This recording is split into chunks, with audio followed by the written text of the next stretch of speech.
Many of our customers would like to know more about the people on their coins, so we hope that this series of short presentations will help. This is the story of Trajan, the first of the so-called adoptive emperors, and one of the most successful of all the emperors of Rome. Trajan was born in 53 AD near modern Seville in southern Spain, though his family was Italian and well connected. Like his father before him, the young Trajan chose a military career and rose rapidly, commanding legions in different campaigns before becoming governor of Upper Germany. Following the murder of Domitian in 96 AD, the Senate proclaimed the elderly senator Nerva as the new emperor. Almost immediately there were plots to depose him. Faced with almost certain disaster, Nerva had a stroke of genius. He adopted as his heir his chief rival, Trajan, who was then governor of Upper Germany and an experienced general. Secure in his own future, Trajan then executed all the other plotters. A few months later, Nerva died, and Trajan, already imperator or commander-in-chief, succeeded him peacefully. To reinforce his connection with the previous emperor, Trajan styled himself Nerva Trajan on all his coinage in the early part of his reign. One of his first acts as emperor was to undo many of the injustices of the last years of Domitian's reign, freeing political prisoners and returning confiscated lands. He became so popular that the Senate gave him the title Optimus, the best, and the slogan SPQR, Optimo Principi, which means for the Senate and people of Rome the best leader, and this appears on many of his coins. Trajan was a great admirer of Alexander the Great and wished to create a similar reputation for himself. From the beginning of his reign he began a process of expanding the Roman Empire, eventually including in it all the territories highlighted on the map. By the end of his reign, the Roman Empire had reached its greatest extent.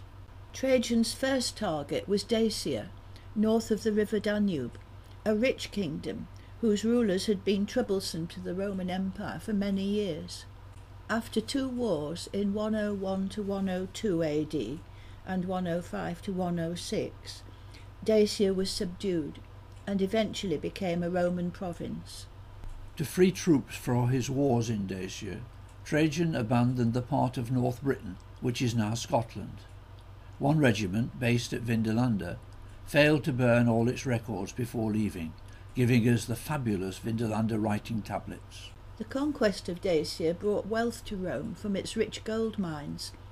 Much of this money was spent on public works. In Rome, working with his favourite architect Apollodorus of Damascus, Trajan rebuilt the Forum with his splendid column at one end.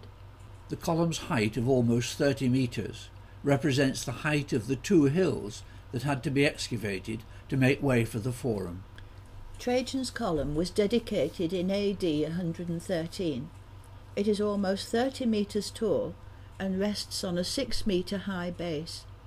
Inside the column is a spiral stair leading to a balcony around the top.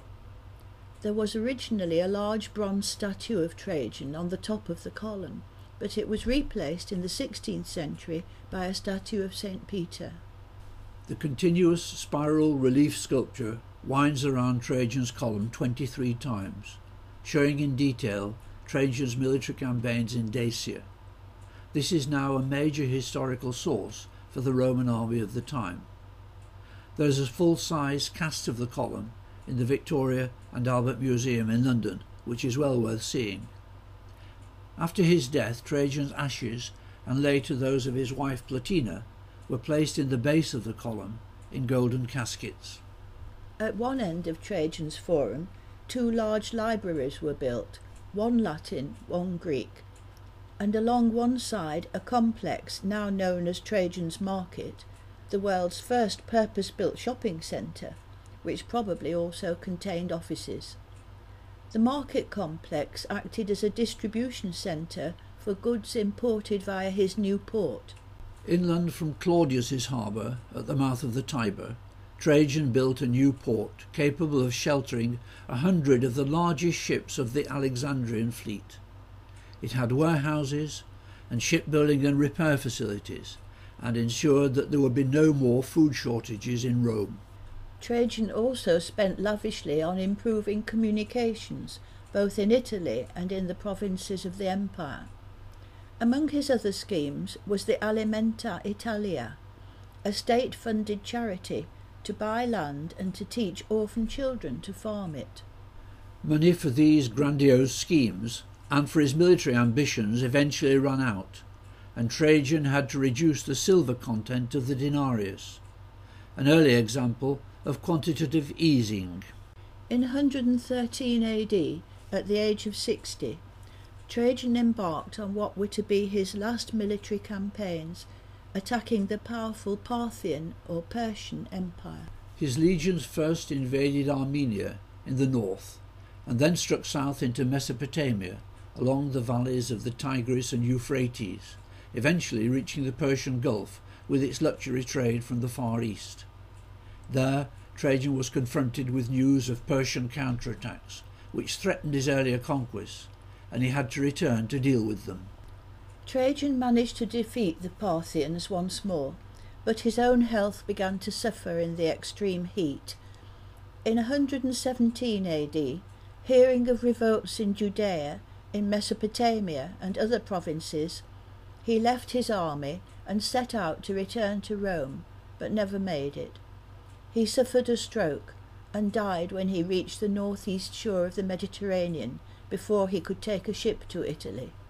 Although happily married to Plotina, Trajan had no children, and, probably on his wife's initiative, his second cousin Hadrian, then aged 43, was named as his adopted son and heir. You've now got to the end of this short presentation. If you want to download and save a higher quality version, please follow the link on the screen. Thank you for watching. Hope to see you again.